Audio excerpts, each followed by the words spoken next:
Every 2 seconds, someone somewhere in the world experiences a stroke, and 1 out of every 6 people will have one at some point in their lives. Strokes deprive brain cells of oxygen and are one of the most common causes of death and a leading cause of preventable disability.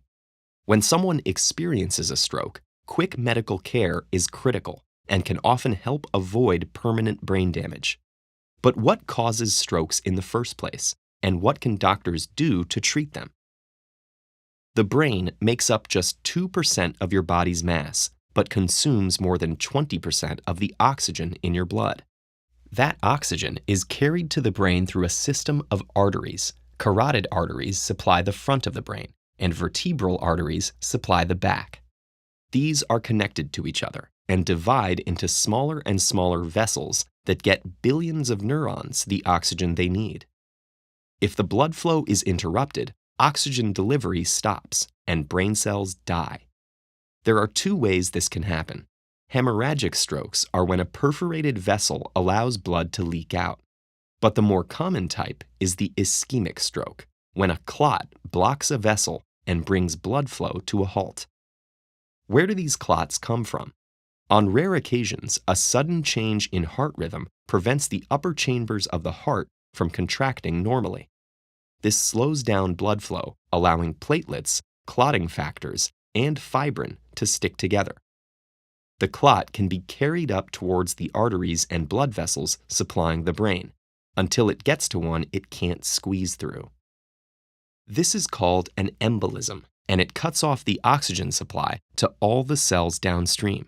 The brain doesn't have pain receptors, so you can't feel the blockage itself. But oxygen deprivation slows brain function and can have sudden, noticeable effects.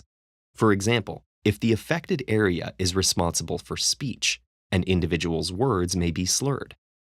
If the stroke affects a part of the brain that controls muscle movement, it can cause weakness, often just on one side of the body. When this happens, the body will immediately try to compensate by diverting blood flow to the affected area, but this isn't a perfect solution. Eventually, the oxygen-deprived cells will start to die, leading to brain damage that may be severe or permanent. That's why it's important to get medical care as fast as possible. The first line of treatment is an intravenous medication called tissue plasminogen activator, which can break up the blood clot and allow blood to flow again in the compromised artery.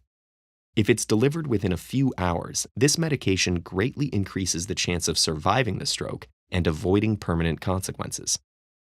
If tissue plasminogen activator cannot be given because the patient is on certain medications, has history of major bleeding, or the clot is particularly large, doctors can perform a procedure called an endovascular thrombectomy.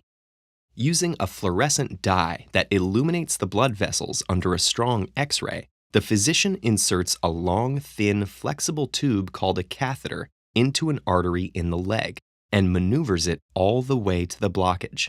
A retriever is passed through this catheter. It expands and anchors into the clot when it's just past it.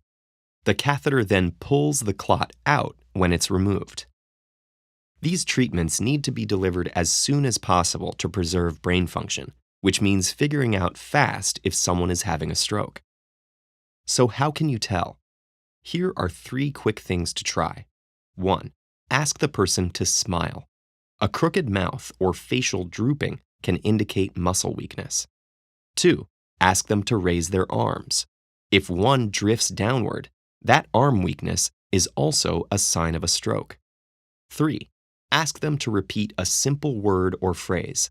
If their speech sounds slurred or strange, it could mean that the language area of their brain is oxygen deprived. This is sometimes called the FAST test, and the T stands for time. If you see any of those signs, call emergency services right away. Lives may depend on it. We're on a nonprofit mission to revolutionize education. Click here to learn how you can get involved.